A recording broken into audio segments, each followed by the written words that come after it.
తీసుకెళ్ళి 16, 17వ తారీఖు సాయంత్రం 11 గంటలకు వదిలిపెట్టారు సార్ బాబుని. పైగా తీసుకెళ్లిన రోజే ఇతన్ని క్యాస్ట్ పెట్టి తిట్టి ఒక కానిస్టేబుల్ తీవ్రంగా కొట్టారండి. దానివల్ల నడవలేకపోవడం, ఈ తొంటి భాగంలో వాపు వచ్చింది సార్. ఆ తర్వాత నేను ఈ పిల్లోని నా దగ్గర 2 వెహికల్స్ ఉంటే ఆ 2 వెహికల్స్ అమ్ముకొని ట్రీట్మెంట్ చేయించుకుంటున్నాను సార్. నా దగ్గర డబ్బులు అయిపోవడంతో ఉస్మానియా హాస్పిటల్కి వెళ్ళి ఉస్మానియాలో జాయిన్ చేయించానండి. అప్పుడు నుంచి కంటిన్యూగా నేను పోలీసు వాళ్ళ చుట్టూ తిరుగుతూనే ఉన్నా, నాకు ఇట్లా జరిగింది సార్ అని చెప్పేసి. ఫస్ట్ జూబ్లీ హిల్స్ ఏసీపీ గారికి నేను వాట్సాప్లో ఇతని పరిస్థితిని ఫోటోలు, వీడియోలు, తర్వాత డాక్టర్ ట్రీట్మెంట్ సంబంధించి అన్ని పంపించానండి. ఏసీపీ గారు అన్నారు, ఎమ్మటే రిటర్న్ కాల్ చేసి 5 నిమిషాల్లో కాల్ చేశారండి. కాల్ చేసి మీరు ఆ ఎస్ఐ ఎవరైతే ఉన్నారో ఆయన వెళ్ళి కలవమన్నారు సార్. 3 రోజుల వరకు నాకు కలవలేదు సార్ ఆయన. 4వ రోజు ఫోన్లు చేసుకుని గంటన్నర కూర్చున్న తర్వాత అప్పుడు లోపలికి వెళ్ళాను సార్. అప్పుడు వచ్చారు ఆయన. సార్ ఇట్లా నేను అజిత్ కుమార్ వాళ్ళ ఫాదర్ని సార్, డిసెంబర్లో కేసు అయిపోయింది, అబ్బాయిని కొట్టారు, 3 నెలల నుంచి అతను పరిస్థితి బాగోలేదు, స్కూల్కి కూడా ఎత్తుకొని తీసుకుపోయి ఎగ్జామ్స్ రాయించుకున్న పరిస్థితి సార్. అతను ఎన్సీసీ స్టూడెంట్, మొత్తానికి కుప్పగూలిపోయినాడు. నా దగ్గర ఉన్న డబ్బులు పెట్టి ట్రీట్మెంట్ చేయించుకొని ఇప్పుడు మా పరిస్థితి ఏం బాగలేదు సార్. నాకేమన్నా ఈ పోలీస్ స్టేషన్లో అన్యాయం జరిగింది కాబట్టి నాకేమన్నా ట్రీట్మెంట్కి సంబంధించింది ఏమన్నా చేయగలరా అని అడిగాను సార్. అడిగిన దానికి తను పోలీస్ స్టేషన్లో ఎవరూ కొట్టలేదు ఫస్ట్ చెప్పారు. తర్వాత నేను కొట్టలేదు అంటే మరి ఎవరు కొట్టారంటే నాకు తెలియదు అని చెప్పేసి అన్నారండి. ఈ మాట నాకు తెలియదు అన్నప్పుడు నేను అడిగాను, సార్ ఎస్ఐ మీరు, పిల్లోని స్టేషన్ మొత్తం ఇన్ఛార్జ్ మీరు, మీకు తెలియకుండా ఎట్లా ఉంటుందని అడిగాను. ఏదైనా ఉంటే మా పై ఆఫీసర్ సిఐ గారితో మాట్లాడండి అన్నారండి. ఆ తర్వాత నాకు అర్థమైపోయింది వీళ్ళు కొట్టారు, 3 రోజులు అందుకోసమే ఇక్కడ ఉంచారనుకున్నాను. నేను ఇంకా ఎవరితో మాట్లాడాల్సిన అవసరం లేదు సార్, నాకు ఇక్కడ న్యాయం జరిగేలాగా లేదని చెప్పేసి వచ్చేసాను. వచ్చిన తర్వాత అదే విషయం నేను ఏసీపీ సార్కి చెప్పాను, జూబ్లీ హిల్స్ ఏసీపీ సార్కి. ఆ సార్ ఏమన్నారు అంటే, బాబు నేను ఏరే కేసు మీద బయటకు వచ్చేసాను, ఇప్పుడు ఇన్ఛార్జిగా వెంకటరెడ్డి గారు, బంజారా హిల్స్ ఏసీపీ గారు ఉన్నారని చెప్పారండి. సార్ కూడా ఈ ప్రాబ్లం ఇతనికి ఉన్నాయి మొత్తం ఫస్ట్ ఏసీపీ గారికి, జూబ్లీ హిల్స్ ఏసీపీ గారికి ఏమైతే పెట్టానో అవే బంజారా హిల్స్ ఏసీపీ గారికి పెట్టానండి. తర్వాత ఫోన్ చేశాను, నేను ఇక్కడ లేను, బయట ఉన్నాను, 2 డేస్ తర్వాత రండి అని చెప్పేసి అన్నారండి. నేను ఆ రోజు ఉస్మానియా హాస్పిటల్కి తీసుకెళ్ళి అబ్బాయి అడ్మిట్ కావాల్సిన అబ్బాయిని తీసుకొని ఎత్తుకొని వెళ్ళి 2.5 గంటలు కూర్చొని ఏసీపీ గారికి ఈ బాబుని చూపించానండి. చూపిస్తే ఆయన నాకు ఎలా కొట్టారా అని చెప్పేసి మా మీద సింపతి లాగా మాట్లాడారు. తర్వాత 1 డే టైం ఇవ్వండి, నేను ట్రీట్మెంట్కి సంబంధించి చూస్తాను అని చెప్పేసి అన్నారు సార్. అప్పటి నుంచి ఇంకా ఫోన్లు కానీ ఎవ్రీథింగ్, ఫోన్లు తీయటం లేదు. ఫోన్ తీస్తే నేను కోర్టులో ఉన్నా, మీటింగ్లో ఉన్నా, మళ్ళీ చేస్తా, గంటకు చేస్తా, అర్ధగంట చేస్తా, ఇట్లనే తప్పించుకుంటా ఉన్నారు సార్. ఇంకా నాకు వల్ల కాలేదు, ఇక ఎట్లా చేయాలి ఈయన పరిస్థితి అని చెప్పేసి నేను అనుకునే పరిస్థితిలో నాకు ఒక లాయర్ గారు ఇది జరిగిన విషయం చెప్పగానే ఆ లాయర్ గారు ఇలా చెప్పారు, నువ్వు వెళ్ళి హ్యూమన్ రైట్స్, డీసీపీ గారికి, ఏసీపీ గారికి వీళ్ళందరికీ కంప్లైంట్ ఇచ్చుకుంటూ వచ్చేయని చెప్పేసి అన్నారండి. నేను ఆ ప్రకారంగా నేను ఫస్ట్ హ్యూమన్ రైట్స్ దగ్గరికి వెళ్ళగానే ఆ రోజు ఉదయం కూడా శుక్రవారం సార్, 20వ తారీఖు శుక్రవారం, ఆ రోజు ఏసీపీ గారికి కాల్ చేశాను, ఆయన లిఫ్ట్ చేయలేదు. DCP sir west zone DCP గారికి నేను ఫోన్ చేశాను, ఆ ప్రూఫ్స్ అన్ని పంపించాను. అంతకు ముందే ఒకసారి పంపిస్తే అప్పుడు వీళ్ళు ఫోన్ చేశారు, మాట్లాడారు. తర్వాత 20వ తారీఖు మొత్తం ఇంకా కంటిన్యూగా ఫోన్లు సార్. నేనేమో ఫోన్ సైలెంట్లో ఉంది, నాకు అన్నోన్ నెంబర్స్ ఫోన్లు రావు, ఫోన్ జోబులో ఉంది, చూసుకోకుండా అక్కడికి వెళ్ళిన తర్వాత చూస్తే మొత్తం 15-20 మిస్డ్ కాల్స్ ఉన్నాయి. ఎస్ఐ గారి ఉన్నాయి, సిఐ గారి ఉన్నాయి. ఎస్ఐ గారు వచ్చేసి వినోద్ కుమార్ రెడ్డి, సిఐ గారు వచ్చేసి వెంకటేశ్వర్ రెడ్డి అండి. వీళ్ళ మిస్ కాల్స్ ఉన్నాయి. ఎందుకు వీళ్ళు ఇన్నిసార్లు చేశారని చెప్పి నేను కాల్ చేశాను. సార్ ఇన్ని కాల్స్ ఉన్నాయంటే ఎక్కడున్నారు మీరు అని ఫస్ట్ ఫోన్ లిఫ్ట్ చేయగానే ఇదే అడిగారండి, ఎక్కడున్నారని. సార్ నేను నాంపల్లి హ్యూమన్ రైట్స్ దగ్గర కంప్లైంట్ ఇవ్వడానికి వెళ్తున్నానంటే, వద్దొద్దు మీకు దండం పెడతా, మా జాబులు పోతాయి, మీరు అక్కడి నుంచి రండి అంటే, సార్ మీ చుట్టూ తిరిగి నా కాళ్ళన్నీ ఇరిగిపోయేలాగున్నాయి, ఎన్నిసార్లు తిరిగినా మీకు సమాధానం రాలేదు, నేను లాయర్ని అప్రూవ్ చేయి, లాయర్ చెప్పే విధంగా నడుచుకుంటున్నానని చెప్పానండి. సార్ మేడంతో ఆ మేడం వాళ్ళకు కూడా తెలుసు, మేడంతో మీరు మాట్లాడండి, ఒక్క రోజు నాకు టైం ఇవ్వండి, నాతో వచ్చి కలిసి మాట్లాడండి, 2 విషయాలు మాట్లాడుతున్నారు, ఏది ఉన్నా నేను లాయర్తో మాట్లాడకుండా నేను మీతో మాట్లాడనండి అని చెప్పాను. ఆ తర్వాత లాయర్ గారికి ఫోన్ చేస్తే బాబును పంపిస్తున్నాను ఉండండి అన్నారండి. బాబు వచ్చారు, అక్కడ 4:30, 5 అయిపోయింది. ఆ తర్వాత నేను మేడంతో పాటు వాళ్ళ ఇంటికి వెళ్ళానండి. అక్కడ నుంచి అప్పటికి నాకు కంటిన్యూ ఫోన్లు చేస్తూనే ఉన్నారు. ఈ మధ్యలో గ్యాప్లో 2:30కి నాకు కాల్ చేసి మీ ఇంటి అడ్రస్ చెప్పమని అడిగారండి ఎస్ఐ గారు. ఇంటి అడ్రస్ ఫోన్లో మాట్లాడుకుంటూ ఇంటికి వెళ్ళిపోయారు. ఇంటికి వెళ్ళిపోయి మా మాట్లాడేసి, అమ్మ మా నాన్న రిక్షా తోలుతాడు, మా అన్న ఆటో తోలుతాడు, నేను పేదోళ్ళం, నేను చదువుకొని కష్టపడి ఈ స్టేజ్కి వచ్చినా అని చెప్పేసి మా మిస్సెస్తో మాట్లాడి అక్కడ న్యాగ్గా ఎంత తెలివిగా ప్రవర్తించారో చూడండి. ఆయన తెలివికి మరి ఇంకా ఏం అవార్డు ఇవ్వాలో తెలియదు. మనతో మంచిగా మాట్లాడుతున్నట్టు మాట్లాడుకొని రిపోర్ట్స్ మొత్తం ఫోటోలు తీసుకున్నారు సార్. 75 పేపర్ల రిపోర్ట్లు మొత్తం ఫోటోలు తీసుకొని కలుస్తామా మరి అని చెప్పేసి వెళ్ళిపోయారు. వెళ్ళిపోయిన తర్వాత ఈ బాబు ఏదైతే రీల్స్ చేసిన మొబైల్ ఉందో అది అన్లాక్ కోసం మళ్ళీ ఒక కానిస్టేబుల్ని పిలిపించి గంట ఆయన గంటన్నర ఉన్నారు, ఈయన వచ్చి ఒక గంటన్నర. మేము దానికి లాక్ పెట్టింది నాది ఆర్ కానీ డి కానీ ఎం కానీ పెట్టామండి.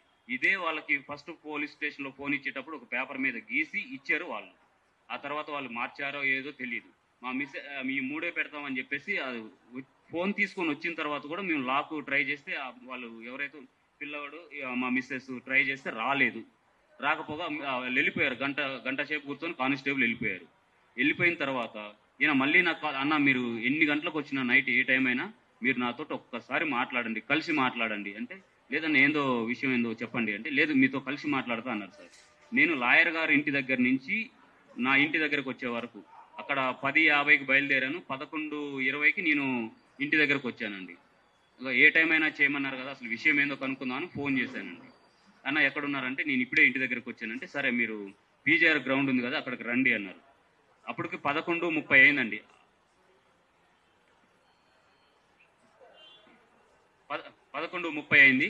ఆ రోజు నా దగ్గరకు వచ్చి ఆయన, అన్న మాది తప్పు అయిపోయింది, నా ఈడు బండబూతులు అంటే ఎట్లా మీరు మీడియాలో చెప్పొచ్చో లేదో తెలియదు, మీడియాలో చెప్పొచ్చో లేదో తెలియదు సార్, నేనైతే చెప్తున్నాను. ఆ ఖాళీద్ అనే లంజాగొడుకు చేయడం వల్ల మాకు ఈ పరిస్థితి వచ్చింది. వాళ్ళ వెనక అజారుద్దీన్, నవీన్ కుమార్ యాదవ్, అనిల్ కుమార్ యాదవ్ వీళ్ళు ఉన్నారని చెప్పేసి నాకు పొలిటికల్గా ఏదన్నా కావాలన్నా ఇన్ఫ్లుయెన్స్ ఉపయోగించి మీకు ఏదైనా కావాలన్నా చేస్తా అంటే ఈ తప్పు జరిగిందన్న అని చెప్పేసి అని, మీకు పర్సనల్గా ఏమన్నా కావాలి అంటే నేను సాయం చేస్తానని చెప్పారండి. నేను 7 లక్షలు పెట్టి నేను ట్రీట్మెంట్ చేయించుకొని నాకు న్యాయం కోసం తిరుగుతా ఉంటే ఇప్పుడు వచ్చి ఈ మాట చెప్తాను, మీరు మీ పర్సనల్ సహాయాలు వద్దు, నాకు ఏమొద్దు అన్న, నేను న్యాయం కోసం పోరాడతా అని చెప్పేసి నేను అక్కడి నుంచి వచ్చాను. లేదన్నా అని చెప్పేసి చేయి పట్టుకొని సిఐ గారికి 3 సార్లు ఫోన్ చేశారు సార్. 3 సార్లు ఫోన్ చేస్తే ఆయన ఫోన్ తీయలేదు. అన్న మీకు దండం పెడతా, రేపు ఒక్కసారి సిఐ గారిని కలిసి మాట్లాడండి అన్న అన్నారు. సరే అన్న నేను వస్తాలే అని చెప్పేసి నేను ఆ 2 రోజులు వెళ్ళలేదు. తర్వాత నాకు సిఐ గారు కాల్ చేసి, రాము ఒకసారి ఆఫీస్కి అయితే రండి పోలీస్ స్టేషన్కి అన్నారు. ఏంటి సార్ అన్న, రండి మాట్లాడదామంటే నేను వెళ్ళాను సార్. వెళ్ళిన తర్వాత ఏంటి రాము అంటే, సార్ ఇది పరిస్థితి, పిల్లోడి పరిస్థితి ఇలా ఉంది అని చెప్పేసి ఈయన వీడియోలు అవన్నీ చూపించాను. చూపించిన తర్వాత సరే 2 రోజులలో నేను ట్రీట్మెంట్కి సంబంధించి అది ఇది చేస్తానని చెప్పేసి ఇతన్ని ఆయన ముందు కూర్చోబెడితే నవ్వుతున్నారు సార్. ఇతని పరిస్థితి, నడవలేని పరిస్థితి చూసి కాళ్ళని వెళ్ళిపోతున్నాయి. ఆ పరిస్థితి చూసి కూడా నవ్వుతున్నాడు. సార్ ఇలా కొట్టడం ఎంతవరకు న్యాయం సార్, మీకు కూడా పిల్లలు ఉంటారు కదా అంటే, లేదబ్బా మేము కొట్టలేదు, దేవుడి తోడు అమ్మ తోడు ఇవన్నీ చెప్తా ఉన్నాడు. సార్ మీరు చెప్పిన మాట నేను నమ్ముతా అండి, నా మాట కూడా మీరు ఒకసారి అడగండి పిల్లోని అని చెప్పేసి అన్నాను. 3 సార్లు అడగండి సార్ అన్న తర్వాత, ఏం బాబు కొట్టారా అని అడిగారు. సార్ కానిస్టేబుల్ వాకిటాకి పట్టుకొని వచ్చి నన్ను బూతులు తిట్టేసి, క్యాస్ట్ పెట్టి తిట్టి నన్ను కొట్టారండి. అటు లాక్కపోయి కొట్టారు, ఈ పక్క కొట్టారు. అక్కడ వేరే ఇంకొక ఆయన నాతో పాటు కూర్చోబెట్టారు కదా, ఆయన వస్తే ఆయన కాలు కూడా దొక్కారు. ఆయనను నీకు పుట్టిండా ఇట్లా అని బండబూతులు తిట్టారు అని చెప్పేసి చెప్పాడు. లేదు అలా ఎందుకు జరుగుతుందని చెప్పేసి నవ్వుతా ఉన్నాడు ఇంకా అతను. తర్వాత నాకు అర్థమైన విషయం ఏంటి అంటే, ఇక్కడ న్యాయం జరగదు అని చెప్పేసి నేను వచ్చాను. ఆల్రెడీ 22వ తారీఖు నుంచి నేను కంప్లైంట్లు ఇచ్చుకుంటా వస్తున్నా. డీజీపీ గారికి కంప్లైంట్ ఇచ్చాను, డీసీపీ గారికి కంప్లైంట్ ఇచ్చాను, కమిషనర్ గారికి కంప్లైంట్ ఇచ్చాను, హ్యూమన్ రైట్స్లో కంప్లైంట్ ఇచ్చాను సార్. ఇది అయిన తర్వాత నుంచి ఇంకా వీళ్ళు నాకు టార్చర్ అంటే ఎట్లా ఉంటుంది అంటే, 1 by 1 వీళ్ళు కాల్ లిస్ట్ చూస్తే అర్థమైపోతుంది. ఈ అబ్బాయి ఏదైతే కేసులో ఈయన చేశాడని ఈయన మీద నిందితుడిగా ఉన్నాడు కాబట్టి ఏదైనా ఉంది అంటే, ఇప్పుడు జనవరిలో జరిగిన దానికి ఇంతవరకు ఎఫ్ఐఆర్ చేశారు, కోర్టులో సబ్మిట్ చేయలేదు.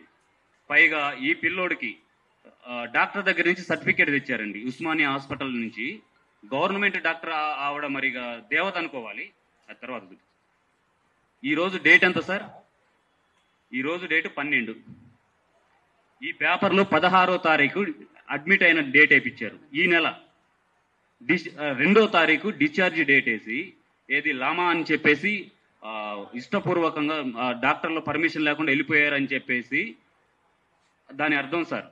తర్వాత అడ్మిట్ డేట్ 17 తారీఖు 16 తారీఖు, ఈ నెల 16 రాలేదు కదండి, 16వ తారీఖు అడ్మిట్, ఈ నెల 2వ తారీఖు డిశ్చార్జ్. ఇది అసలు ఏంటో నేనంత చదువుకోలేదు సార్, ఇదేంటో ఒకసారి చూడండి. ఇది నిన్న మేము కంప్లైంట్ ఇవ్వడానికి నా భార్యని నోటుకొచ్చినట్టు బండబూతులు తిట్టి క్యాస్ట్ పెట్టి తిట్టారని కంప్లైంట్ ఇవ్వడానికి సార్ని తీసుకొని వచ్చి సార్తో మాట్లాడితే సార్ మాకు సపోర్టెడ్గా వచ్చి, ఇప్పటి వరకు ఎవరు రాలేదు సార్ ఇంత జరిగినా కానీ సపోర్టెడ్గా. ఈ సారు నాకు ఫోన్ టచ్లోకి వచ్చి నాకు జరిగిన అన్యాయాన్ని మీడియా మిత్రులందరూ పబ్లిసిటీ చేయడం వల్ల అన్న వరకు వెళ్ళింది. దీనివల్ల మాకు అన్న పరిచయం అయ్యారు. పరిచయం అయిన తర్వాత అన్నం తీసుకొని వెళ్ళి కంప్లైంట్ ఇవ్వడానికి వెళ్తే పోలీస్ స్టేషన్ గేట్లు వేసారండి లోపలికి వెళ్లకుండా. బాబుని ఈ పిల్లోడు నడవలేని పరిస్థితి, గేటు ముంగల నిలబెట్టిచ్చారు. అన్నని దౌర్జన్యంగా లోపలికి నెట్టి వెళ్ళి ఇవన్నీ వెళ్ళి కుర్చీ తీసుకొని వచ్చి అప్పుడు గేటు ముందు కూర్చోబెట్టారు. ఎంత లోపలికి నెట్టినా కానీ వెళ్ళనివ్వకపోతే అప్పటికి లేడీ పోలీస్ ఆఫీసర్ వచ్చారు. ఆ తర్వాత అన్న మాట్లాడిన తర్వాత నా భార్యని తీసుకుని వెళ్ళి కంప్లైంట్ తీసుకున్నారు. అప్పుడు ఈ పేపర్ ఇచ్చారండి, మీ బాబుకి పుట్టుకతోటే నరాల జబ్బు ఉంది, నరాల జబ్బు ఉంటే ఎన్సీసీలో ఎలా జాయిన్ అవుతారు సార్, ఎలా ట్రైన్ అవుతాడు, ట్రైన్ కాడు కదా అంటే అక్కడ ఎన్సీసీలో వాళ్ళు టెస్టులు చేయించిన వాళ్ళు వేస్ట్ అన్నట్టనా, వీళ్ళ పోలీసుల కన్నా వాళ్ళు పనికిరాని వాళ్ళనా? కాదు సార్, ఇది నాకు అర్థం కాలే. ఇది దేనికి ఇస్తారు సార్ వీళ్ళు డాక్టర్ ఎంత తెలివిగల డాక్టర్ అంటే, ఈ లేడీ ఎవరో నాకు తెలియదు, ఈ డాక్టర్ నా పిల్లోడికి ట్రీట్మెంట్ కూడా అసలు చూడలేదు. అటువంటి ఆవిడ ఈ సర్టిఫికేట్ ఎలా ఇస్తుంది? ఇది ఇది ఇది చూడండి సార్, ఈ రోజు డేట్ ఏందో చూడండి ఒకసారి మీరందరూ. 16వ తారీఖు ఎక్కడుంది, 7వ నెల ఎక్కడుంది, 2025 ఎక్కడుంది? 2వ తారీఖు డిశ్చార్జ్ అయిన మనిషి 17వ తారీఖు అడ్మిట్ అయినట్టు ఎలా ఇస్తారు సార్? ఇది ఎవరైనా పేదవాళ్ళు నమ్మేది ఇద్దరినే సార్, పోలీసుని డాక్టర్ని నమ్ముతారు. ఈ డాక్టర్ చేసిన తప్పు, పోలీస్ చేసిన తప్పుని డాక్టర్ కప్పు పుచ్చుతున్నారా, లేదంటే వీళ్ళకి లావాదేవీలు ఏమున్నాయి? మేము ఎంతమంది దగ్గరికి వెళ్ళినా ఇంతవరకైతే మాకు ఎటువంటి రిజల్ట్ రాలేదు సార్. ఆయన ఎవరైతే మా మీద కేసు పెట్టి ఆ పొలిటీషియన్ ఉన్నారో, లోకల్ లీడర్ ఉన్నారో, ఆ లీడర్ చెప్పిన పేర్లను పట్టుకొని వాళ్ళ దగ్గరికి వెళ్ళాం. వీళ్ళు ఎందుకు సపోర్ట్ చేస్తున్నారు, జనానికి కదా సపోర్ట్ చేయాలి, ఇట్లాంటి నాయకులు కాదు కదా సపోర్ట్ చేయాలని చెప్పేసి నేను అజారుద్దీన్ గారి దగ్గరికి వెళ్ళడం జరిగిందండి. ఆయనను అడిగాను, సార్ మీరు ఖాళీద్ అనే పర్సన్ వెనకాల ఉన్నారంట, మీరు ఉన్నారంట, తర్వాత అనిల్ కుమార్ యాదవ్ ఉన్నారంట, నవీన్ యాదవ్ గారు ఉన్నారంట అని చెప్పేసి అంటే, ఇట్లాంటి లంగా పనులకి ఆయన చెప్పిన ఒక విషయం ఇదే అండి, ఇట్లాంటి లంగా పనులకి తప్పుడు పనులకి మేము ఎప్పుడు సపోర్ట్ ఉండం, మంచి జరుగుతుందంటే ఎక్కడికైనా వస్తాం కానీ ఇటువంటి వాటికి ముందుకు వెళ్ళాం అని చెప్పేసి అన్నారు సార్. ఫస్ట్ బాబుని ట్రీట్మెంట్కి సంబంధించి ఏదైనా ఉంది అంటే ఆయనకి ఏం కావాలో చెప్పండి అంటే, ట్రీట్మెంట్ కావాలంటే ఉస్మానియాలో ఆయన రిఫర్ చేస్తా అంటే నేను చెప్పాను సార్, ఆల్రెడీ బాబు ఉస్మానియాలోనే ట్రీట్మెంట్ జరుగుతుంది సార్. అప్పటికి రిపోర్ట్ రాలేదండి, అక్కడ నేను చేయించుకోను, బయట నేను చేయించుకుంటాను సార్, ఏదన్నా సహాయం చేస్తే మీ లెటర్ ఏదైనా ఇస్తే చేయించుకుంటానని చెప్పాను సార్. అది నేను చూస్తానని చెప్పారు, వాళ్ళ పిఏకి అప్పచెప్పారు సార్. ఇక ఇంతవరకు జరిగింది సార్, ఇది ఇలా జరిగింది సార్. తర్వాత నిన్న మీటింగ్ ఒకటి యూసఫ్ గ్రీన్ బావర్చి దగ్గర మీటింగ్ జరుగుతుంది సార్. గ్రీన్ బావర్చి దగ్గర మీటింగ్ జరిగేటప్పుడు పొలిటికల్స్ అనే వాళ్ళ పేర్లు నాకు రాదు, తెలియదు, వాళ్ళు వచ్చారు. వీళ్ళందరూ పోలీసు వాళ్ళు ఆల్రెడీ ఈ పిల్లోడు గురించి మన పోలీస్ స్టేషన్ దగ్గర జరిగింది, మీడియాలో జరిగేది చూశారు, మమ్మల్ని అడ్డుకున్నారు. అయినా కానీ ఈ పిల్లోడిని ఎత్తుకొని నేను వెళ్ళిపోవడం, మా భార్య వాళ్ళందరూ కాళ్ళ మీద పడి 1 నిమిషం మాట్లాడడానికి టైం అడిగారు సార్. వాళ్ళు ఇచ్చారు. పిఏ వాళ్ళు ఏమన్నారంటే మా పిఏకి టచ్లో ఉండమన్నారు. వాళ్ళ పిఏఎల్ నెంబర్లు మా దగ్గర లేవు, వాళ్ళ లోకల్ రాజకీయ నాయకులను అడిగితే వాళ్ళు ఎవరూ ఇవ్వలేదు. ఇక నాకు న్యాయం ఎలా జరుగుతుంది సార్, మీరే చెప్పాలి నాకు. నా కొడుకుని ఇంతకుముందు ఎలా ఉన్నారో అలా కావాలనే మేము కోరుకుంటున్నాం సార్. ఎప్పుడు నుంచి కూడా అదే ఫస్ట్ నుంచి కూడా ఏసీపీ గారి దగ్గరికి వెళ్ళినప్పటి నుంచి కూడా నేను ట్రీట్మెంట్కి సంబంధించి అడిగాను. మేము ఇంత పెట్టాము, మాకు అది ఇవ్వండి ఇది ఇవ్వండి అని చెప్పేసి ఎక్కడ కూడా చెప్పలేదు. నా పొజిషన్ ఉన్న వరకు నేను ట్రీట్మెంట్ చేయించుకున్నాను సార్. నాకు న్యాయం జరగాలి. ఇది సార్ ఎన్సీసీ స్టూడెంట్ సార్, ఇతను ఫొటోస్ కూడా చూడొచ్చు, ఈ బ్యాచ్లు చూడొచ్చు, ఇవన్నీ చూడొచ్చు సార్ మీరు. సార్ బాబుని పిఎస్కి తీసుకెళ్ళడానికి కారణం, నేను ఆ రోజు ఇక్కడ నేను ఊర్లో లేను సార్, నా భార్య మాట్లాడుతుంది సార్. నాకు కావాల్సిన న్యాయం ఏంటి అంటే, ఆ రోజు 3 రోజులు సార్ మా భార్య చెప్తారు, ఆ రోజు నేను లేను సార్, నేను అవుట్డోర్లో ఉన్నాను సార్. చెప్పారు సార్, చెప్పారు సార్. ఈ ఆదివారం కావడంతో పిల్లోడు స్కూల్ లేదు ఆ రోజు, ఆదివారం సార్, డిసెంబర్ 15 ఆదివారం. ఇతను మార్కెట్కి పోదామని మా మిస్సెస్ చెప్పగానే ఇంకా టైం ఉంది కదా, మధ్యాహ్నం తర్వాత పోదామని చెప్పేసి అన్నారు. ఆవిడేం పడుకున్నారంటండి. ఇతను ఫోన్ తీసుకొని పోయి ఇతను ఫ్రెండ్ రీల్స్ చేసుకుంటా ఉన్నారు. ఈ ఆపోజిట్ లో వాష్రూమ్స్ ఉన్నాయి. వాళ్ళ వాష్రూమ్ సైడ్ స్టెప్స్ ఉన్నాయండి. ఆ స్టెప్స్ దగ్గర నుంచి నడుచుకుంటూ వస్తూ రీల్స్ చేసుకున్నారు. తర్వాత వైఫై సిగ్నల్ రావటం లేదని చెప్పి ఇతను ఫోన్ పైకి ఎత్తారంటండి. ఇతనితో పాటు ఉన్న అతను కింద ఉన్నారు. ఇతను ఫోన్ పైకి ఎత్తగానే ఒక 5 సెకండ్లు ఒక మగ మనిషి స్నానం చేసేది 5 సెకండ్ల వీడియో వచ్చింది. దాంట్లో తల దుడుచుకునేది, అది ఫుల్ వీడియో కూడా కదా, తల దుడుచుకునే వీడియో వచ్చిందంట. దాన్ని చూసి అతను అరవటంతో వీళ్ళకి భయం అయ్యి వీళ్ళు కిందికి వెళ్ళిపోయారు ఇద్దరు. తర్వాత ఇతను మా బిల్డింగ్ లోనే కదా ఉండేదని చెప్పేసి పైకి రాగానే ఇతన్ని అడిగితే దాంట్లో నేను భయపడి తీయలేదని చెప్పేసి డిలీట్ చేశారంట. ఈ పిల్లోడు చేసింది తప్పు, నేను దానికి శిక్ష చేయమనే చెప్పారు. అయిన తర్వాత వాళ్ళ ముగ్గురు అన్నదమ్ములండి.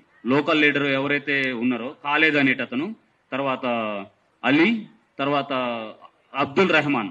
ఇతను అబ్దుల్ రెహమాన్ కంప్లైంట్ ఇచ్చిన పర్సన్. ఆ వీడియోలో వచ్చిన 5 సెకండ్లు ఎవరైతే ఉన్నారో అతను అబ్దుల్ రెహమాన్ అండి. ఈ అలీ వాళ్ళ తమ్ముడు, ఖాళీద్ ఆ అబ్దుల్ రెహమాన్ తమ్ముడు అండి. ఈయన ఖాళీ అనేటతను లోకల్ లీడర్. ఇతను వచ్చి ఫోన్ చేయగానే వీళ్ళు వచ్చేసి ఈ పిల్లోని కింద పడేసి కొట్టి, నోటుకొచ్చినట్టు బండబూతులు క్యాస్ట్ పెట్టి తిట్టి, నా వెనకాల ఎవరెవరు ఉన్నారో నేను చూపిస్తా, నా గుద్దల్దమ్మ ఏందో చూపిస్తా, నేను నీ కొడుకు ఎలా బయటకు వస్తాడో అని చెప్పేసి మాట్లాడి, అంతకుముందు ఈ పిల్లోడు అతన్ని పోలీసులకు పట్టించినారు. ఆయన ఏం కేసులో ఉన్నారో తెలియదు. ఫోన్లో రోడ్డు మీద వెళ్తా ఉంటే ఫోన్లో చూపించారంటండి పోలీసు వాళ్ళు. ఈయన తెలుసా అంటే తెలుసు అని ఇంటి దగ్గర తీసుకొచ్చిన దానికి ఇది. వాళ్ళు మొత్తం రౌడీజం చేస్తారు. బండి వాళ్ళకి రెంట్కే ఉంటారు, నేను రెంట్కే ఉంటాను. హ్యాండిలాక్లు ఎరగొట్టేసి ఇక్కడి నుంచి తీసుకుపోయి ఎక్కడ పెట్టి వాళ్ళ బండ్లు ఇక్కడ పెట్టుకునేది. దీని దగ్గర గొడవ అయిపోయింది. దీని దగ్గర గొడవ అయిన దగ్గర నుంచి అప్పుడు నుంచి లోపల పెట్టుకొని ప్రతిసారి ఇక ఏది ఉన్నా దీంట్లో నోటుకొచ్చినట్టు మాట్లాడడం. ఈ విషయం గురించి నేను ఓనర్కి ఎన్నోసార్లు, సార్ వాష్రూమ్లో పోయాల్సిన ఉత్సా నా డోర్ ముందు పోస్తారండి. వాష్రూమ్లో పోయాల్సిన ఉత్సా నా డోర్ ముందు పోస్తాడు. బట్టలు లేకుండా నైట్ మొత్తం ఆ డోర్ చుట్టుపక్కల ఆడవాళ్ళు ఉన్నారు, బట్టలు లేకుండానే వాష్రూమ్లోకి పోవడం. ఆ వాష్రూమ్ లోపల కూడా పోరు, బయట పోస్తే అది నా ఇంటి దర్వాజా దగ్గరకు వస్తుంది. దానికి దర్వాజా సిమెంట్ దర్వాజా అనేది లోపల కిచెన్లకు డైరెక్ట్గా వచ్చేస్తుంది అది పగలటంతో. ఇవన్నీ మేము ఓనర్ పెడుతుంటే మా మీద లోపల ద్వేషం పెట్టుకొని ఈ పిల్లోని ఈ పొజిషన్ చేసుకొచ్చారు. కేసు పెట్టినప్పుడు తీసుకెళ్ళినప్పుడు 15వ తారీఖు సార్ తీసుకెళ్ళింది మధ్యాహ్నం 12:30 1 గంట టైంలో తీసుకెళ్లారు. 3 రోజులు పోలీస్ స్టేషన్లో ఉంచే రైట్స్ ఎవరిచ్చారు వాళ్ళకి? పిల్లోని, 17 సంవత్సరాల పిల్లోని. తర్వాత కొట్టే రైట్స్ ఎవరికి ఇచ్చారు? కొట్టినప్పుడు సాక్ష్యం కూడా ఉంది సార్ నా దగ్గర, పర్సన్స్ కూడా ఉన్నారు. ఇతనితో పాటు అరెస్ట్ చేసిన ఇంకొక పర్సన్ ఇతని కన్నా ముందు చేశారు, 1 డే ముందు. అతను కూడా నాకు సాక్ష్యం చెప్పడానికి కోర్టుకు రావడానికి రెడీగా ఉన్నారు. అతను కూడా నేను చూపిస్తాను. వీళ్ళు తప్పు చేయని వాళ్ళైతే నా ఇంటికి వచ్చి నన్ను బతిలాడాల్సిన పని లేదు, నాకు 100 సార్లు ఫోన్ చేయాల్సిన పని లేదు సార్. ఎవరు కూడా నా దగ్గర తప్పుంటే ఎవరు చేయాల్సిన పని లేదు కదా సార్. నాకు న్యాయం జరగాలి సార్. మీరందరూ కొంచెం మా పిల్లోడి మీద మా మీద దయించి ఇది జనాల్లోకి తీసుకెళ్లాలని కోరుకుంటున్నాను సార్.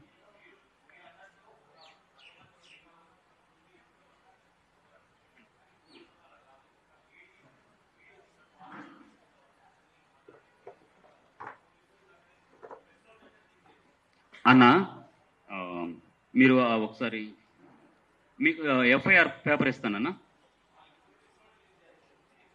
అన్న అదే అన్న, వాళ్ళు చేసిన ఎఫ్ఐఆర్ పేపరే కదన్నా ఇది.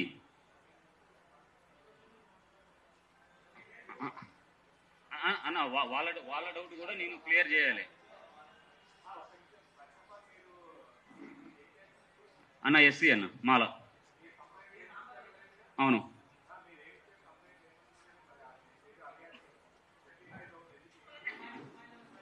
అన్న. నాదా? నేను నా భార్యకి అరికాలు దగ్గర నుంచి నెత్తి వరకు ఇక్కడ వరకు కాలిపోయిందన్న. 2009లో నేను దేవుని నమ్ముకొని నేను ప్రార్థన చేస్తున్నా, దేవుని నమ్ముకొని నేను ప్రేయర్కి వెళ్తున్నా.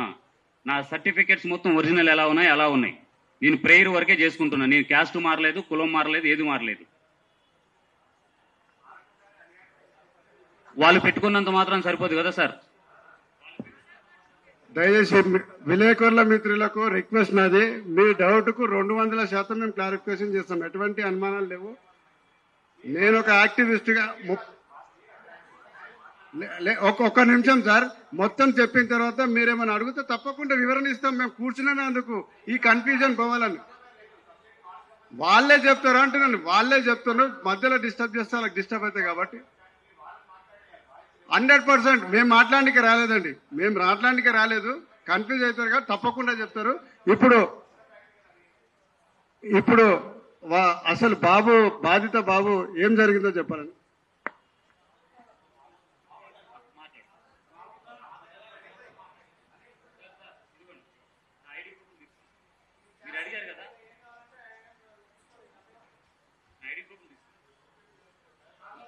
ఆధార్ కార్డు, ఎవ్రీథింగ్, రేషన్ కార్డుతో సహా ఇస్తా.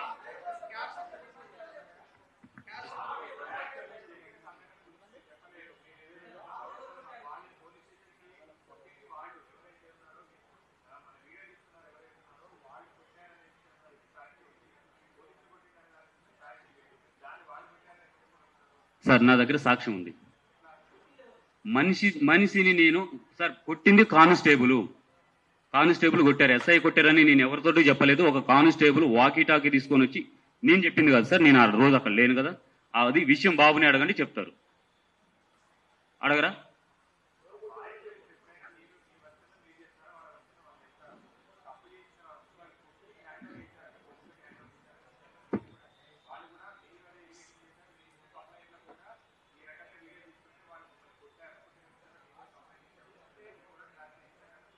ఎప్పుడు ఇచ్చాను సార్ కంప్లైంట్? ఎప్పుడండి? అదే ఎప్పుడు ఇచ్చాను? ఎవరు సార్? కానిస్టేబుల్ పోలీస్ స్టేషన్ లో కొట్టారు. వాళ్ళు తప్పు చేయకపోతే ఈ మెడికల్ సర్టిఫికేట్ ఎలా పుట్టించారండి? మీరు మీడియా వాళ్ళే కదా, ఈ మెడికల్ సర్టిఫికేట్ ఎలా పుట్టించారని అడుగుతున్నాను. మీరు కొట్టలేదని చెప్తున్నారు కదా, మీరు ఈ మెడికల్ సర్టిఫికేట్ మరి ఎలా సార్? వాళ్ళు అడిగింది మీరు చెప్పారు. ఇప్పుడు ఈ మెడికల్ సర్టిఫికేట్ దొంగదా ఒరిజినల్ మీరు చెప్పండి. అది మీరు చెప్పండి సార్. కొట్టకపోతే ఎలా అవుతారు సార్? ఇప్పుడు మనందరికీ పిల్లలు ఉన్నారు సార్, వాళ్ళకి ఒక చిన్న రాయి దెబ్బ తగిలితేనే మనం ఒప్పుకోము. ఆగమ్మా, ఇప్పుడు మన పిల్లలకి చిన్న రాయి దెబ్బ తగిలితేనే ఒప్పుకోము. ఈయన నడవలేని డోక్కుంటూ పోతున్నాడు సార్. వాష్రూమ్కి ఇక్కడ నుంచి అక్కడ పోవడానికి, బెడ్ ఎక్కడానికి 15 నిమిషాలు. వీడియో పెట్టి చూడండి. ఈ సర్టిఫికేట్ ఎలా ఇచ్చారు? ఎన్సీసీ స్టూడెంట్ ఇది, ఈ రోజు డేటు ఇది చూడండి. ఇది కొట్టి తప్పు చేయకపోతే ఈ సర్టిఫికేట్ ఎలా తీసుకొస్తారా అని అడుగుతున్నాను మీరు అడిగిన క్వశ్చన్ కి.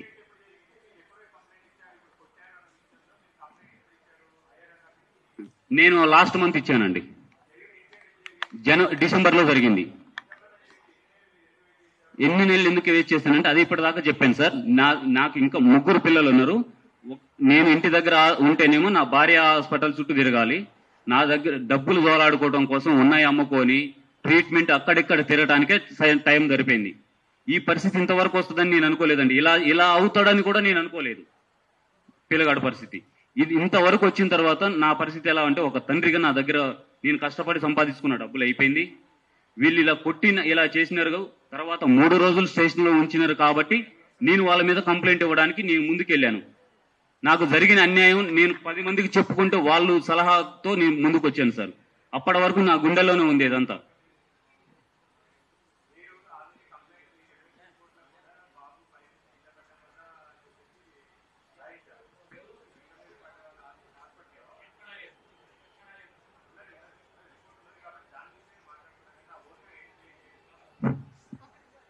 సార్ మీరు చెప్తున్నారు కింద పడడాన్ని రిపోర్ట్ ఇచ్చారు, మాకు డాక్టర్లు ఇచ్చారని చెప్తున్నారు.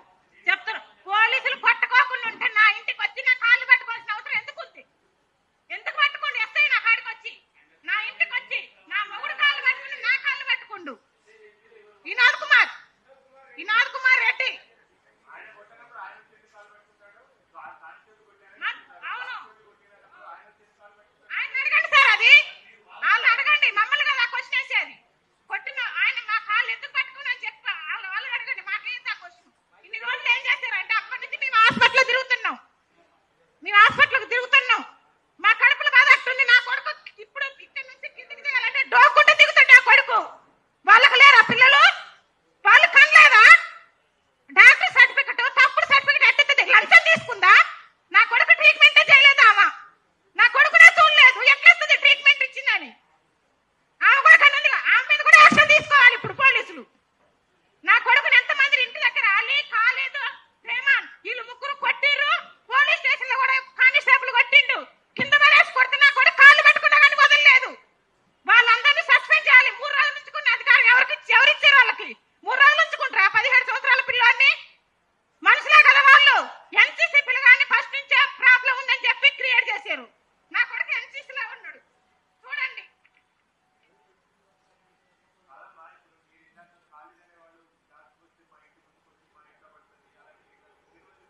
జరిగింది.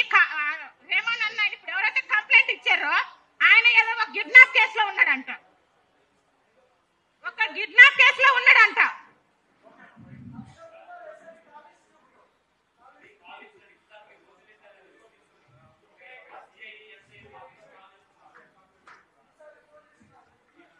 అన్ని సర్టిఫికెట్లన్నీ దొంగ సర్టిఫికెట్లు పుట్టించి ఇప్పుడు ఇట్లా మాట్లాడుతున్నారు. దొంగ సర్టిఫికెట్లు పుట్టిస్తారా?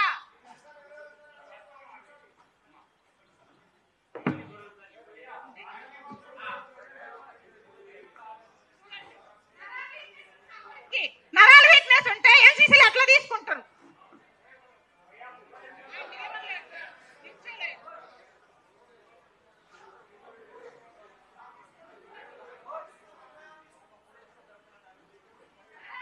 ఉన్న బాబుని ఎన్సీసీ తీసుకుంటారా చెప్పండి?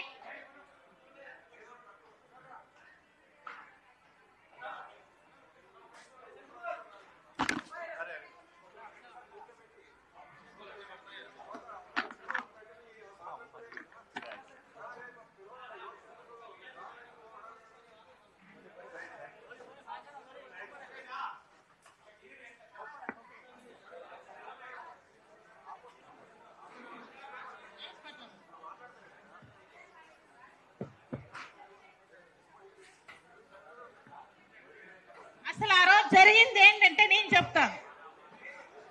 నా పేరు కనకదుర్గ సార్, కనకదుర్గ.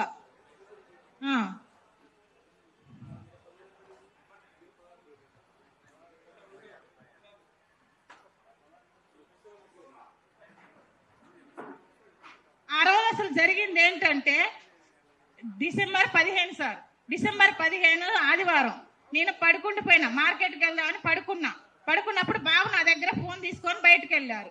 బయటకు వెళ్ళి రీల్ చేసుకుంటున్నారు ఆయన. ఎక్కడ మెట్ల పక్కన వాళ్ళ బాత్రూమ్ ఉంది, అక్కడ రీల్ చేసుకుంటుంటే నెట్ రావట్లేదని వైఫై కోసం ఫోన్ పైకెత్తాడంట. పైకెత్తగానే అందులో కెమెరా క్లిక్ అయింది, అట్లా వీడియో వచ్చేసింది. 5 సెకండ్లు వచ్చింది. ఆయన తల తుడుచుకునేది మాత్రమే వచ్చింది, మొత్తం ఏం రాలేదు. 5 సెకండ్లు తల తుడుచుకునేది రాగానే ఆయన కేకేసిందంట. అప్పటికే పిల్లోడు భయపడేసి కిందకి వెళ్ళిపోయారు. కిందకెళ్ళి ఎందుకు కేకేసిండని చెప్పి కింద ఫోన్ చూసుకుంటే ఆయన తల దుడుచుకునే వీడియో ఒకటి వచ్చింది. అది భయపడి డిలీట్ చేశారు. డిలీట్ చేసిన తర్వాత పైకి పిలిస్తే వచ్చిండు బాబు. అప్పుడు నేను లేచి బయటకు వచ్చిన, గట్టిగా అరుస్తుంటే బయటకు వచ్చిన. ఎందుకు అరుస్తున్నారు అన్న అని అడిగితే నీ కొడుకు బాత్రూమ్ లో వీడియోస్ తీస్తున్నారు అని చెప్పింది. నా కొడుకు వీడియోలు తీయడన్నా, మీరు ఎప్పటి నుంచో చూస్తున్నారు కదా ఆయన అక్కడ కూర్చొని వీడియోలో రీల్స్ చేసుకునేది మీకు తెలుసు కదా అంటే, లేదు ఇప్పుడు అది చేయలేదు, నన్ను మమ్మల్ని వీడియో తీశారని చెప్పిండు. లేదన్నానే బతిలా అన్న ఇనలేదు. వాళ్ళ తమ్ముడు పైనుంచి వచ్చిండు, అలీ పైనుంచి వచ్చి ఏమైందంటే ఈ నా కొడుకు వీడియోలు తీస్తుండు, నా కొడుకు వీడియోలు తీస్తుండని చెప్పేసి తిట్టిండు. తిట్టగానే మేము అన్నాం కదా, అన్న నువ్వు పెద్ద మాటలు మాట్లాడొద్దు, తప్పు చేయలేదంటుండు కదా బాబు, నువ్వు ఎందుకు అంటున్నావు అట్లా అని చెప్పేసి అన్న. నా దగ్గర ఫోన్ ఉంటే ఫోన్ ఇవ్వని అడిగిండు, నేను ఇవ్వలేదు. రెండోసారి అడిగిండు, నేను ఎందుకు ఇవ్వాలన్నా, ఫోన్ ఇవ్వను తీయలేదు అంటుండు కదా, ఇవ్వనని చెప్పిన. తర్వాత ఏమన్నాడు అంటే నీ ఫోన్ ఇవ్వకుంటే పగల కొడతా అని అలీ అన్నాడు. అలీ అనగానే ఇచ్చేసిన ఫోను. ఎందుకంటే నా కొడుకు తీయలేదనే నమ్మకం నాకు ఉంది కాబట్టి నేను ఫోన్ ఇచ్చేసిన. ఫోన్ ఇచ్చిన తర్వాత చూసిండు. ఫస్ట్ దొరకలేదు ఆ వీడియో, దొరకకపోతే డిలేటింగ్ లో చూస్తే అందులో ఉంది. అందులో ఏముంది, 5 సెకండ్లు తల తుడుచుకునేది మాత్రమే ఉంది. లేడీస్ కాదు, జెంట్స్. ఎవరైతే కేసు పెట్టిన పర్సన్ ఉన్నాడో రేమాన్ ఆయనదే ఉంది తల తుడుచుకున్నది. అప్పుడే చెప్పేసిన నీ కొడుకు తప్పు చేయలేదు అన్నావు కదమ్మా అంటే, సరే అన్న తెలుసో తెలియకో తప్పు చేసిండు బాబు, నీకు దండం పెడతన్నా వదిలేయన్నా అని చెప్తే, లేదు ఈ నా కొడుకును వదలను, నువ్వెవరిని తీసుకొచ్చుకొని వాళ్ళ తమ్ముడు ఖాళీదు ఈ కాంగ్రెస్ లో ప్రెసిడెంట్ వేసిండు సార్, ఆయన ఉన్నాడు. ఆయనకు ఫోన్ చేసుకున్నాడు. ఆయనకు ఫోన్ చేయగానే ఆయన వచ్చిండు. నా కొడుకు ఎక్కడుండు, వాడు అమ్మని దెంగ అని చెప్పేసి బండ బూతులు తిట్టి వాళ్ళ అమ్మని ఇప్పుడు బొమ్మనరా ఖాళీదు, నేను వీడియో తీస్తే వాళ్ళ అమ్మని బట్టలు తీయమని చెప్పేసి అన్నాడు సార్. బట్టలు తీయమని వాళ్ళ అమ్మని నేను తీస్తా, నా కొడుకుని పంపి పిలవమని వాళ్ళ అమ్మని ఇప్పుడు బాత్రూమ్ లో పంపని చెప్పేసి అన్నాడు సార్. అన్న తర్వాతకి అన్న తప్పైందన్నా నీ కాళ్ళు పట్టుకున్నా, వాళ్ళ ముగ్గురు అన్నదమ్ముల కాళ్ళు పట్టుకున్నా, రేమాన్ వాళ్ళ వైపు కాళ్ళు పట్టుకున్నా, వాళ్ళ అమ్మ కాళ్ళు, ఎవరి కాళ్ళు పట్టుకున్నా కానీ ఈ నా కొడుకుని వదలం మేము. ఎందుకంటే ఫస్ట్ నుంచి మాకు నార్మల్ గా చిన్న గొడవలు ఉండేవి. బండ్లు పెట్టే కాడ ఆయన బట్టలు లేకుండా బాత్రూమ్ దగ్గర మా రూమ్ దగ్గర టాయిలెట్లు చేయటం, ఆ గొడవలు ఉన్నాయి సార్. అవన్నీ కడుపులో పెట్టుకొని నా కొడుకుని కొట్టారు. రేమాన్, ఖాళీద్, అలీ వీళ్ళు ముగ్గురు ఇంటి దగ్గర కొట్టారు. కొట్టి పోలీసులకు ఫోన్ చేశారు. అప్పటికి కూడా వద్దన్న వదిలే అన్నాను, దండం పెట్టిన ఇల్లేదు. పోలీసులు వచ్చారు, 10 నిమిషాలలో బాబుని తీసుకొని వెళ్ళిపోయారు. వెళ్ళిపోయిన తర్వాత అర్ధ గంటకి నేను వెళ్ళిపోయాను సార్ పోలీస్ స్టేషన్కి మధ్యాహ్నం వెళ్ళిన దాన్ని మా సిస్టర్ని తీసుకొని వెళ్ళిన, మా సార్ లేరు. వెళ్ళిన తర్వాతకి 9 వరకు నన్ను అక్కడే ఉంచుకుంటున్నారు. అక్కడ కూడా లోపల కూర్చొనివ్వట్లేదు, గేట్ బయటే, గేట్ మెయిన్ రోడ్డు దగ్గర ఆపుతున్నారు. నువ్వు వెళ్ళి బయట కూర్చో, వాళ్ళు వచ్చినప్పుడు మేము పిలుస్తామని. రోడ్డు మీదే కూర్చున్నాం సార్ మేము ఇద్దరం. 9 వరకు పోయిన రోజు వచ్చినాం. మళ్ళీ రెండో రోజు పోయినాం. రెండో రోజు పోతే కూడా ఆ రోజు కూడా 9 వరకు ఉంచుకొని వాళ్ళు రాలేదని ఇంటికి పంపించారు. 2 నైట్లు అయిపోయింది. రెండో నైట్ 9ంటికి ఇంటికి వచ్చిన తర్వాత మళ్ళీ ఫోన్ చేసింది వినోద్ కుమార్ ఎస్ఐ. ఫోన్ చేసి బాబు వాళ్ళు వచ్చి రమ్మ వచ్చేయ అన్నారు. మళ్ళీ మా చెల్లిని తీసుకొని వెళ్ళిపోయినా నేను. వెళ్ళిపోయిన తర్వాత వాళ్ళకి ఖాళీదు వాళ్ళ అన్నదమ్ములు 3 వచ్చారు. ఇంకెవరన్నా వాళ్ళు ఇద్దరు పర్సన్ పిలుచుకున్నారు. వాళ్ళు ఎవరో నాకు తెలియదు. వాళ్ళని పిలుచుకొచ్చుకొని సిఐ నా ఫ్రెండ్ అని చెప్పిండు, ఎవరు కాలేదు. ఆ సిఐ రూమ్ కు పోతున్నారు, వాళ్ళే మాట్లాడుకుంటున్నారు సార్. నాకు పిలవలేదు. నా కొడుకు తప్పు చేసిండు కదా, నన్ను పిలిచి నీ కొడుకు ఇచ్చేసిండని సిఐ అడగాలిగా. లేదు, వాళ్ళే మాట్లాడుకున్నారు. మాట్లాడుకొని నన్ను కిందికి పంపించేసారు. నేను కిందకి వచ్చి నించున్నాక వాళ్ళంతా మాట్లాడుకొని వాళ్ళు వెళ్ళిపోయేటప్పుడు నేను సార్ రమ్మన్నాడు అని నాకు చెప్పారు. మళ్ళీ నేను కింద నుంచి వెళ్ళిపోయి ఎస్ఐ గారిని కలిసిన. ఏమైంది సార్ అని అడిగితే ఏం చెప్పిండు, నీ కొడుకు మీద ఎఫ్ఐఆర్ అయిపోయిందని చెప్పిండు. ఎఫ్ఐఆర్ దేనికైంది సార్ అని అడిగితే ఏ వీడియో ఆడోళ్ళని తీసిందని ఉందా అని చెప్తే లేదా ఆడోళ్ళనే పెట్టారు వాళ్ళు. కానీ నేను అడిగిన ప్రూఫ్ ఉందా సార్ అని అడిగితే లేదమ్మా మీరు చెక్ చేసిరా సార్ ఫోన్ అంటే నేను చెక్ చేసిన అన్నాడు. అందులో మీకు ఆడోళ్ళకి దొరికిందా మగోళ్ళకి దొరికిందా అని వినోద్ కుమార్ సార్ని నేను అడిగితే ఆడోళ్ళది లేదు, ఫోన్ మొత్తం చూసి అమ్మ ఆడోళ్ళది లేదని చెప్పేసిండు. తర్వాత దేనికి సార్ మరి అట్లా పెట్టారంటే అయిపోయిందమ్మా అని అన్నాడు. మరి నేను ఇప్పుడు బాబుని ఇది రెండో రోజు, ఇప్పుడు నిన్న తీసుకొచ్చారు బాబుకి, మాకు పంపించలేదు. నిన్నటి నుంచి తిరుగుతున్నా నేను. ఇప్పుడు పంపిస్తారా లేదా అని అడిగినప్పుడు ఆయన ఏం చెప్పిండు, మీ బాబుని వాళ్ళు కొడతారు, నరుకుతారు, చంపుతారు, నీకెవడు రాడు, చంపేస్తారు వాళ్ళు. చంపినా కానీ నువ్వు నా దగ్గరికి రావద్దంటే నేను ఇంకెక్కడికి వెళ్ళాలి? వాళ్ళ దగ్గరికే కదా, వాళ్ళు ఫోన్ చేయగానే తీసుకెళ్ళినప్పుడు నాకేదన్నా అయిందంటే నేను వెళ్ళొద్దా పోలీస్ స్టేషన్ కి? నువ్వు రావద్దని చెప్పిండు. మరి నేనేం చేయాలని అడిగితే నీ కొడుకుని ఇక్కడే వదిలేసి వెళ్ళమన్నాడు సార్ వినోద్ కుమార్ సార్. అక్కడే వదిలేసి వెళ్ళమంటే రెండో రోజు కూడా అక్కడే వదిలేసి వచ్చిన. మళ్ళీ మూడో రోజు వెళ్ళిన. మూడో రోజు పొద్దుట వెళ్ళిన దాన్ని 11:30కి బాబునిచ్చి నాకు పంపించాడు సార్. 3 రోజులు పెట్టుకున్నారు. తీసుకెళ్లిన రోజే బాబును కొట్టారు. ఆ కొట్టేటప్పుడు కూడా పక్కన తీసుకెళ్లి కొడుతుంటే ఇంకొక వ్యక్తి ఉన్నాడు అక్కడ, అతను కూడా అడ్డుపడ్డా గానీ నీకు పుట్టిండారా నా కొడక, నువ్వే పెద్ద దొంగనా కొడుకు అని చెప్పి అతను ఆపరేషన్ అయిన కాళ్ళు తొక్కి ఆయన కూడా తిట్టేసి బాబును కొట్టేశారు. బాబు కాళ్ళు పట్టుకొని అది తప్పైంది సార్ అన్నా గానీ ఇన్లే సార్ మాల నా కొడక అది అని చెప్పి వాకిటాకు పట్టుకొని వచ్చి సాగు కొట్టిండు. ఇప్పుడు నా కొడుకు నరాల వీక్నెస్ ఉందని డాక్టర్ సర్టిఫికెట్లు పుట్టిస్తున్నారు. ఆ నరాల వీక్నెస్ ఉంటే ఎన్సీసీలో ఎలా తీసుకుంటారు? వాళ్ళు కూడా పోలీసులే కదా, వాళ్ళకు కూడా పిల్లలు ఉన్నారు కదా. నా పిల్లలు అసలు వాళ్ళకి లేరా? వాళ్ళు కనలేదా? అదే తప్పు చేయలేదు, పోలీసులు కొట్టలేదని ఇప్పుడు అడుగుతున్నారు. నాకు కొట్టినప్పుడు ఎస్ఐ నా దగ్గరికి ఇంటికి రావాల్సిన అవసరం లేదు. నీకు దండం పెడతా, మా నాన్న రిక్షా తోలుతాడు, మా అన్నలు ఆటో తోలుతారు, నేను ఒక్కనే చదువుకొని ఈ జాబ్ తెచ్చుకున్నా, నా జాబ్ బాధ్యమ్మ, నేను సహాయం చేస్తా ఎంతో ఒకంత అని చెప్పాల్సిన అవసరం లేదు కదా. వాళ్ళ తప్పు లేనప్పుడు నిజాయితీగా ఉండొచ్చు కదా. అంటే అమ్ముడు పోయారా డబ్బులకి? అనిల్ కుమార్ యాదవ్, హజారుద్దీన్ సార్, నవీన్ యాదవ్ వీళ్ళతోటి ఆయనకి ఏదైనా హెల్ప్ చేపిస్తాడంటే ఎవరు కాలేదు. ఎందుకంటే ఆయన ప్రెసిడెంట్ గుండు కదా. నీకు ఏదన్నా హెల్ప్ చేపిస్తా వాడిని మాత్రం వదిలిపెట్టొద్దు, దేంట్లోనే ఇరికియాలని చెప్పేసి ఎస్ఐకి చెప్పడం వల్ల ఎస్ఐ మొత్తం ఇదంతా చేసిండు. ఇదంతా సిఐకి కూడా తెలుసు. మొత్తం వాళ్ళంతా కలిసి ఆడిన డ్రామా అది నేను చెప్తున్నా, అది ఖచ్చితం. నా కొడుకు మీద అన్ని నిందలేస్తున్నారు. ఇప్పుడు అన్ని వచ్చే వరకు ఫస్ట్ ఆయనకి నరాల వీక్నెస్ ఉంది అన్నప్పుడు ఎన్సీసీలో ఉన్నాడు నా కొడుకు. స్కూల్కి వెళ్ళిండని సిఐ